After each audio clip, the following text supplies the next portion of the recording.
Hi guys.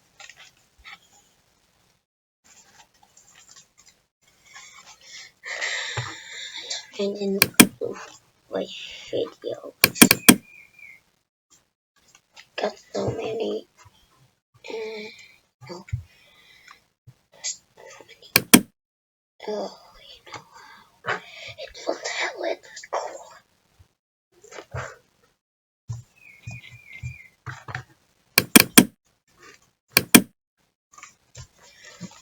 No, I forgot.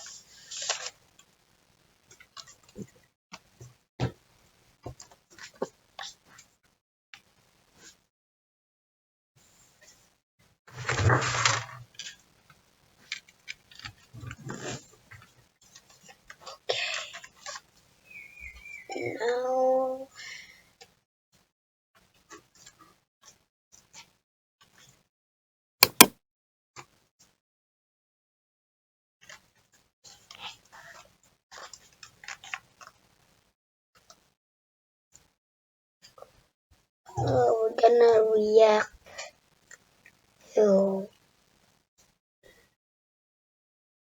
prototype sticks.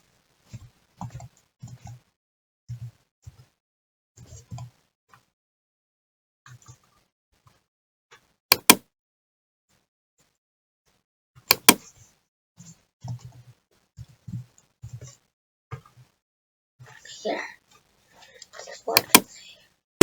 Did you say something? Oliver? If you want to talk, I'm here. I don't pretend to know how you're feeling, but it was always about her. What do you mean? No, Ollie. I'll find another place. It's for her. She's all you talk about. Oh, my boy.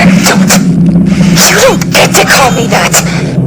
Ollie's gone and I have a test run on the prototype. You're jumping up a hammer just like him. Just like nothing can make things go back to how they used to be, but we could be a family if you want. And for what it's worth, I think you and her get along really well. It'll get here soon. I hope. Very soon. Yeah.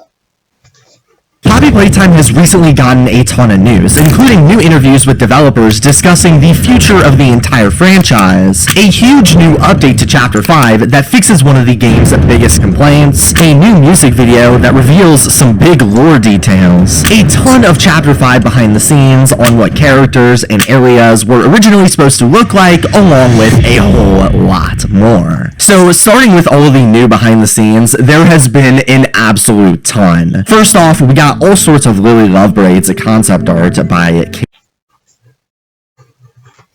What is the hidden secrets in Poppy Playtime? We're gonna water these.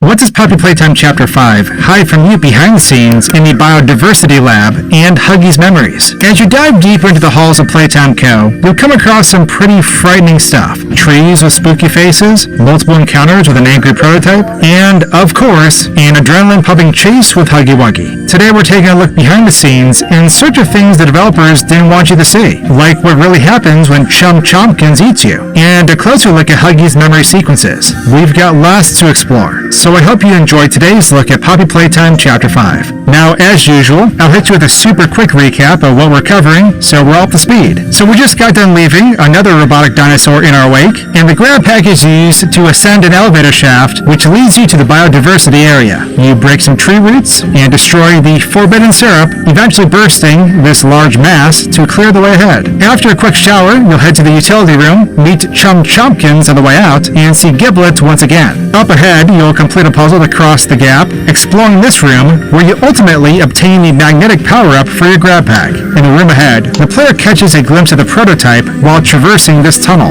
eventually reuniting with our pals Giblet and Chum. The prototype reappears here, forcing Chung to hide the player in his mouth to keep him safe. We'll put a pin in the recap for now, and rewind time. So as we return to the biodiversity entrance, we can have another look at this area from a different perspective. Honestly, I moved the camera around in this area for quite a bit, since it was cool to see so much greenery, having spent most of the game surrounded by steel and concrete. Also, I'm not certain, but I believe the red flowers on these vines are poppy flowers, but it's hard to say considering they're full of this gross sap stuff. Still throwing it back to my 2021 theory that these things are basically like Resident Evil 5's red progenitor flowers. All in all, this area was really refreshing, which offsets the man-made horrors beyond comprehension. While I was exploring this area, I found this vent that led to a room containing a pretty familiar face. That's right, Lemon is back, and they brought some friends. There are 3 copies of this character present in this little bowl, 4 if you count the spooky ghost one sitting at top. It's mostly transparent and has no discernible features beyond its shape, but still recognizable as everyone's favorite genetically modified citrus. Sorry, annoying orange. In the room ahead, we'll find this huge root system stemming from a freaky tree, and on it are these terrifying face-shaped growths. I don't know if these are fruits or something more sinister, but they are way more scarier when viewed up close like this. Part of me wants to know what exactly we're looking at here, but then again, sometimes not knowing is better.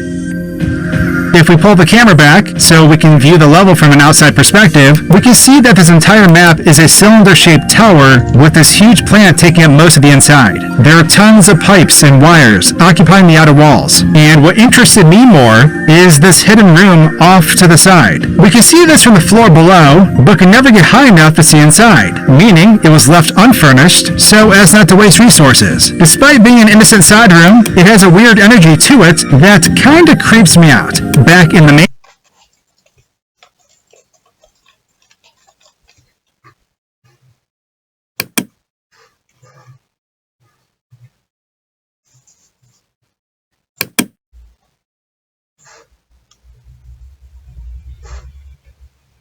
Oh, look at this.